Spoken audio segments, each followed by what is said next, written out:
যখন বলছেন সচিবালয় বন্ধ হয়ে যাবে, আমার হঠাৎ মাথায় আসলো সচিবালয় চালু থাকলেই বা কি হয়? আমরা কি সেবা পাই? আমরা সেবা পাওয়ার সুযোগ আছে, এত টাকা খরচ করে ঘুষও দেই, তারপরও কি আমাদের যথেষ্ট ভালো সেবা হয়? ডাক্তার জাহিদুর রহমান, আপনাকে দিয়ে আলোচনা শুরু করি।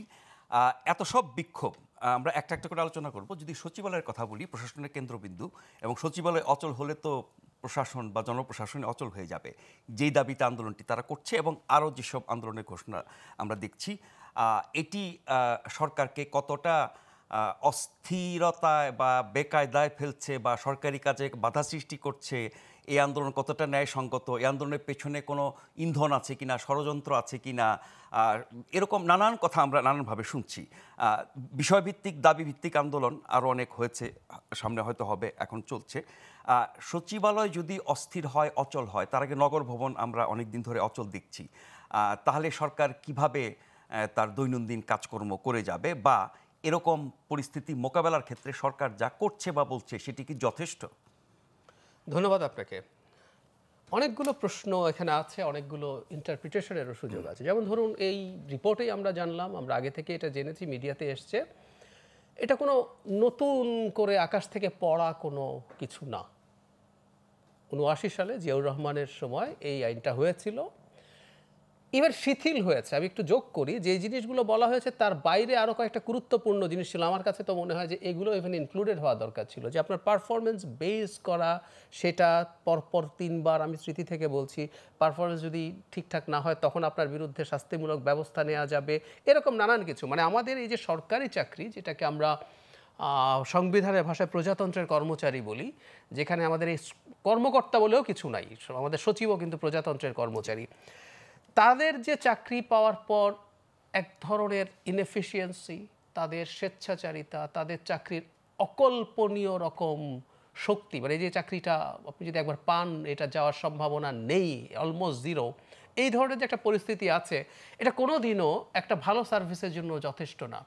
এই কারণেই দেখা যাবে যে আপনি আসলে সার্ভিসের দিকে খারাপভাবেই যাচ্ছেন, আমরা সার্ভিস এনশিওর হচ্ছে না।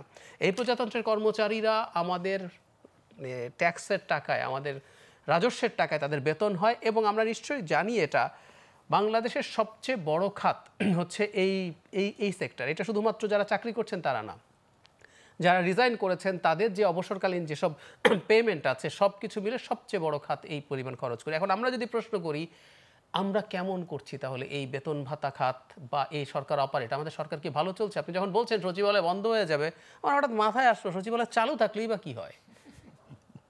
আমরা কি সেবা পাই? আমরা সেবা পাওয়ার সুযোগ আছে, এত টাকা খরচ করে ঘুষও দেই, তারপরও কি আমাদের যথেষ্ট ভালো সেবা হয়?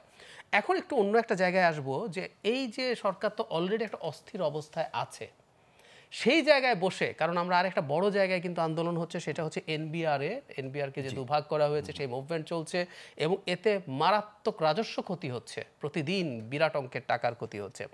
এখন সেটা সাম্প্রতিক সময়ে বিএনপির সাথে সরকারের এক ধরনের সংঘাত, সামরিক বাহিনীর সাথেও সরকারের দূরত্ব সংঘাত যাই বলি সেটা আছে, তার মধ্যে এখন এটা এসে যুক্ত হয়েছে। আপনি বলছেন পেছনে কেউ আছে কিনা, পেছনে যে কেউ থাকতে পারে। আমি একটা উদাহরণ দিই, জনাব ওবায়দুল কাদেরের একটা সাক্ষাৎকার, বহুদিন পর জনাব ওবায়দুল কাদেরের কণ্ঠ আমরা শুনলাম, একটা সময় কণ্ঠ শুনে আমরা কথা শুনে মজা পেতাম, এখন সেটা আসলো, সেখানে তিনি সারপ্রাইজিংলি একটা ইন্টারেস্টিং তথ্য দিচ্ছে। দর্শকরা যারা শোনেননি তাদের উদ্দেশ্যে বলি যে এখানে যারা আন্দোলনকারী মানুষ তারাই তাকে আসলে শেষ পর্যন্ত পুলিশের হাতে না তুলে দিয়ে অন্য জায়গায় তুলে দিয়েছে। তো উনি যেটা দাবি করছেন, উনি 3 মাস দেশে ছিলেন। তো কেন দেশে ছিলেন জবাব দিচ্ছেন, তখন নানান জায়গায় অস্থিরতা, মুভমেন্ট হচ্ছে, উনি স্বীকার করেন এটা না বাঁধিয়েছেন, কিন্তু উনি বলছেন ওর মধ্যে কিছু করা যায় কিনা, এটা ওবায়দুল কাদেরই বলছেন। তো সুতরাং বাংলাদেশে যেখানেই ন্যায্য অন্যায্য যেই মুভমেন্টই হোক না কেন, এনাদের মুভমেন্টের মধ্যে তারা কিছু ন্যায্যতা যদি এস্টাবলিশ করতেও পারেন, করার চেষ্টা করবে, সেটা পরের কথা, কিন্তু যেখানেই হবে এখানে আওয়ামী লীগ এসে ঢুকবে, তারা প্রত্যেকটা ক্ষেত্রেই চেষ্টা করবে এই সরকারকে ডিস্টেবিলাইজ করার, যে কোনো পরিস্থিতির সুযোগ, এই সরকারকে যে কোনোভাবে ডিস্টেবিলাইজ করার সুযোগ। এটা শুধু আওয়ামী লীগও না, সরকার যে বলে ভারত এর মধ্যে নানানভাবে জড়িত আছে, আমি মনে করি তাও হতে পারে, কিন্তু জরুরি কথাটা হচ্ছে এগুলো বলে পার পাওয়া যাবে না। আপনি যখন সরকারে আছেন, আপনি যখন জানেন, আমরা যখন জানি, এই ব্যাপারগুলো ট্যাকল করা, এই ব্যাপারগুলো ম্যানেজ করা, এগুলো সব সরকারের দায়িত্ব, সরকারকেই করতে হবে। সরকার কী কারণে পারলো, কী কারণে পারলো না, আমাদের এগুলো দেখার কোনো অধ্যাদেশ জারির সময়টা কি সঠিক?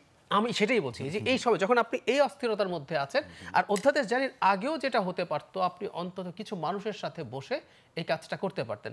আমি ব্যক্তিগতভাবে মনে করি একটা জিনিস, সেটা হচ্ছে এই অধ্যাদেশে যেই বিধিগুলো আছে সেগুলো থাকা উচিত। সেগুলো খানিকটা মানে আপনি ছুটি ছাড়া অ্যাবসেন্ট থাকবেন, আপনার এরপরও আপনাকে শোকজ করে চাকরি থেকে আমি সরাতে পারবো না, এত এটা কি কঠোরভাবে নিয়ন্ত্রণের উদ্দেশ্যে? আমি সেটা আবার মনে করি মানে না। এই পরিস্থিতিতে এই পরিস্থিতিতে আমার তা মনে হয় না। মানে সরকার এদের উপরে, আমরা তো জানি যে এদের একটা বড় অংশের নানান রকম প্রিভিয়াস সরকারের সাথে অ্যালাইনমেন্ট ছিল, সেগুলো হতে পারে। কিন্তু আমি সরকার কেন করছে আমি আসলে সত্যি অবাক হই। মানে আপনি একই সাথে বিএনপি এবং সেনাবাহিনী, মানে বাংলাদেশে এই সরকার টিকে আছে, বিএনপি তাকে ক্ষমতায় থাকাটা পছন্দ করছে বা অন্তত বিরোধিতা করছে না, আর সেনাবাহিনীও করছে। আপনি দুটোর সাথে ঝামেলা বাঁধিয়েছেন। তো এই সরকার আসলে কেন সিদ্ধান্ত নেয় জনপ্রশাসনের সাথে আমি জানি না। আরেকটা জিনিস একটু যোগ করতে চাই, এরকম প্রেক্ষাপটে আবার এই যে এনসিপির লোকজন যে ধরনের মারাত্মক উস্কানিমূলক কথাবার্তা বলছে, এগুলোর প্রয়োজন নাই। তারা সরকারের বিরুদ্ধে লড়াই করছেন, লড়াই করুক। সরকার যদি প্রয়োজন মনে করে আলোচনা করবেন, সরকার চাইলে বল প্রয়োগ করতে পারেন। মানে বল মানে আমি পেটানোর কথা বলছি না, এদের কাউকে চাকরিচ্যুত করতে পারেন। যে অধ্যাদেশ হয়েছে সেই অধ্যাদেশে কিন্তু এরকম দল বাঁধিয়ে এর যেটা করছেন, এদের সবাইকে কিন্তু ফায়ার করা যায়, সেটা করুন। এটা ছত্রভঙ্গ করার জন্য তারা যদি মনে করেন একেবারে হার্ড বল প্রয়োগ করবেন, এনসিপি হুমকি দিচ্ছে কেন এখানে? সো পরিস্থিতি ঘোলাটে করার একটা চেষ্টাও তো আমরা দেখছি। জি।